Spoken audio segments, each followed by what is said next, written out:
Day 8, start of week 2. As you can see, they're getting bigger. They're eating a little bit more than a tray of food a day. Made them a chicken nipple water out of this bucket here. I'll put a link right up here to the do-it-yourself video I made on it.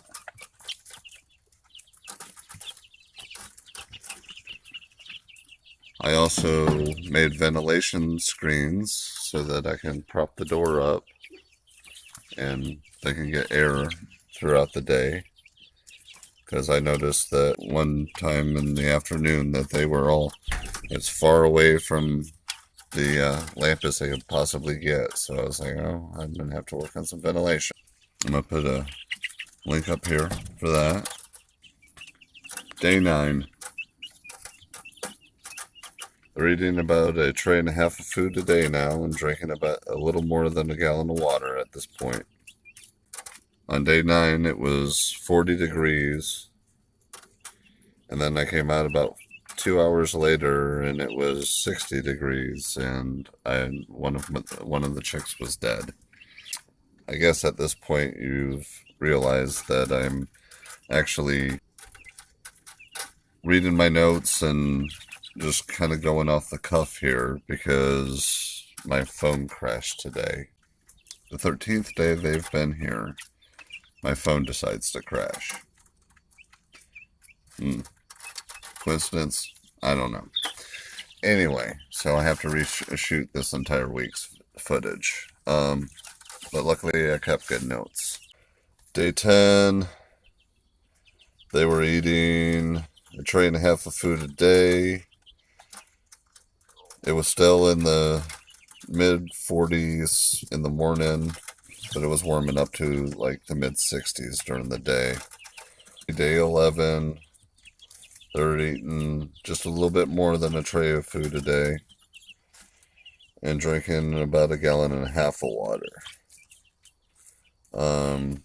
That's the day that it actually got up to 78 degrees, and I built this because they were just so hot in here.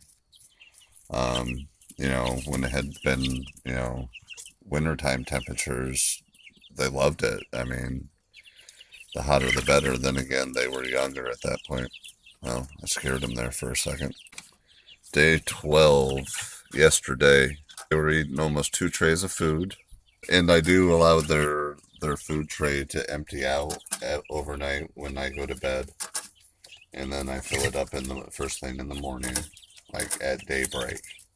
And I have been doing that since about day 7 or day 8, I think it was. Mainly because I don't want them to gorge themselves and, basically kill themselves. I mean, the end goal is to take these birds' life and eat them, but I want them to be healthy. That's why they got one more week in here and then they're going into the tractor. I'm not sure whether I'm going to have the John Skozovich chicken tractor built at that point or just the frame of it.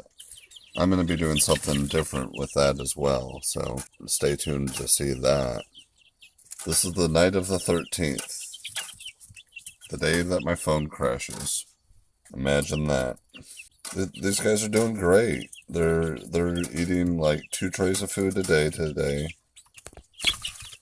I filled it all the way up this morning before work. It was about a little more than it has in it now. I don't know if you can see.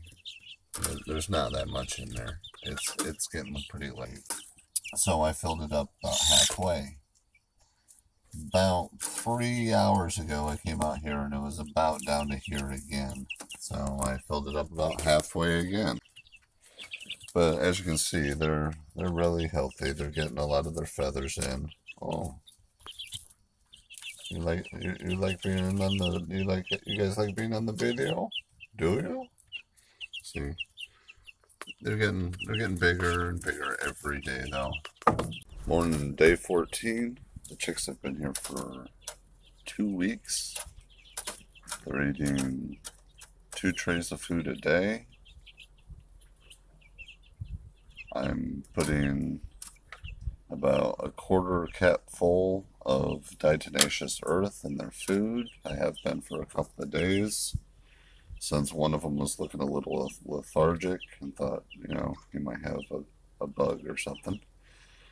Diatomaceous earth, food grade, is good for any kind of parasites that your chicks might have.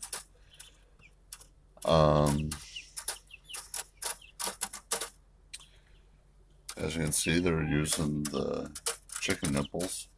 They're making a mess with it, but they're still figuring it out. They'll get it. I want to thank you for watching. Ask that you subscribe. Leave a comment. Leave a thumbs up.